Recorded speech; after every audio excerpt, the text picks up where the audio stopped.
ये generally 2 question से पूछा जाता है नीट को, यही आपको जानने का मैंने, लेकिन पहले अपन इसमें अपन जनरल कंडीशंस देखेंगे इसके अंदर अपन, तो जनरल कंडीशंस में अपन देखते हैं।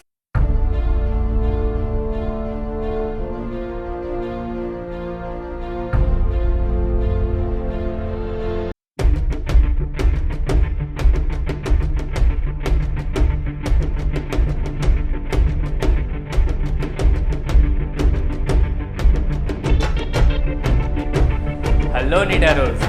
Hello नीटेरोस।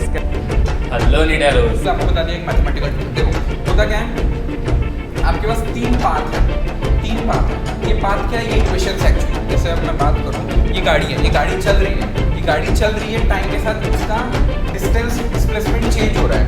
Okay, so y equals to 3t² + 2t।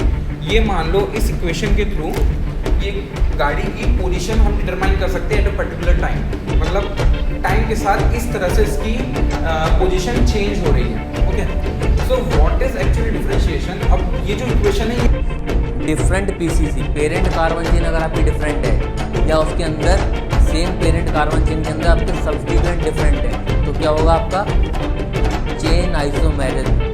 बच्चे को डिफरेंट पीसीसी तो याद रह जाता है लेकिन सब्स्टिट्यूएंट भूल जाता है। मार्क माय वर्ड, सब्स्टिट्यूएंट याद रहना चाहिए आप लोगों को, ठीक है। क्या वहाँ पे हमने ASTC रूल के बारे में पढ़ा था? ASTC, आज सिर्फ तुम चलो ASTC रूल के बारे में पढ़ा था, बिल्कुल पढ़ा था। क्या है ASTC रूल? अगर एडिशन हो रहा है किसी मॉलिक्यूल में तो बेसिक सी बात है उसमें अनसैचुरेशन होना चाहिए, समझ रहे हो। जब तक उसमें अनसैचुरेशन नहीं होगा, whether it will be in the form of carbon double bond carbon, carbon triple bond carbon और कार्बन डबल बॉन्ड।